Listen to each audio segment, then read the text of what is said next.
many of us, alhamdulillah, still have the blessing of parents. And may Allah Azza wa Jal preserve our parents and guide our parents, overlook their mistakes and protect them. But imagine if one of you has a mother who's extremely sick. And the father has passed away. And she's the only one left. And she's very, very old. She can barely get out of bed herself. She's that old, she can't even speak properly. That old woman. Now, there was a time when you and I were helpless, now she's helpless.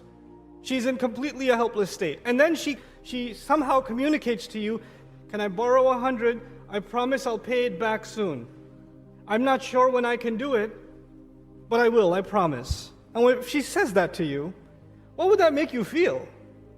That would make you feel, and me feel, you're my mother. Why didn't I know that you needed something, that it came to the point where you had to ask? And even the way in which you asked tells me what you think of me. You think of me as someone who would not just give you out of my heart, but after I give you, in my heart I'd be thinking, when am I going to get this back? Is she going to pay me back or what? My mother is thinking I'm so greedy.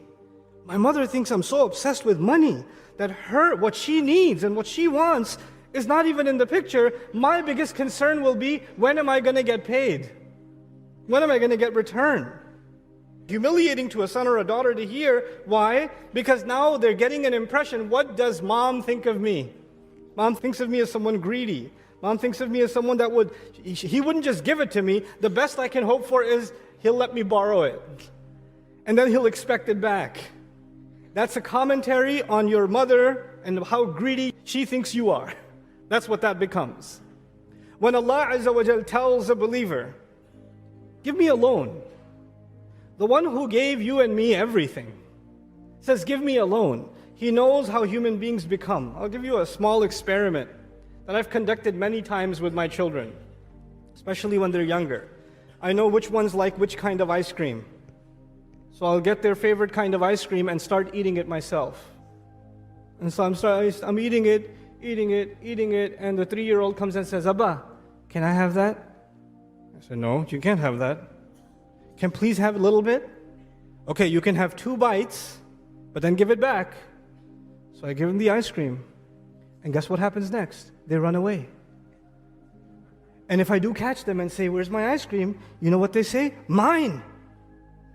Immediately, they forgot that this wasn't theirs. This was mine. I just let you hold it for a couple of seconds, and all of a sudden, now it's yours? And before I can get to it, the biggest bites they can ever take in their life, because they just want to get as much as they can. Human beings, when they get possession of something, even temporarily, we tend to forget that it's not ours.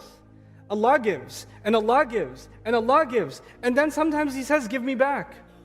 Spend. And what's the first thought that crosses in my mind and your mind? It's mine. You want me to give from my money? You want me to give you from my savings? I worked hard for these savings. You want me to give up this? This is my favorite one. You want me to give up this car? I can't do that. That you're asking too much.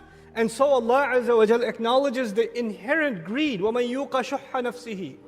Allah says, whoever can be protected from the deep greed they have inside themselves are the ones that have reached success. So Allah calls on that greed and says, you and I would love to hold on to our things. So Allah says, you know what? You really, even if you give it, you're thinking, when am I going to get it back? So Allah says, why don't you give it to me? Let me borrow it. And it's not going to hurt you much. That's Allah's guarantee, because it's just a qard. It's just a slice from what you have. And that's confirming the promise of Rasulullah sallallahu alaihi wasallam. مَا نَقَصَ مَالٌ مِّن صَدَقَةٍ. When you give charity, your wealth doesn't go down. When you give up something for Allah, your money does not go down.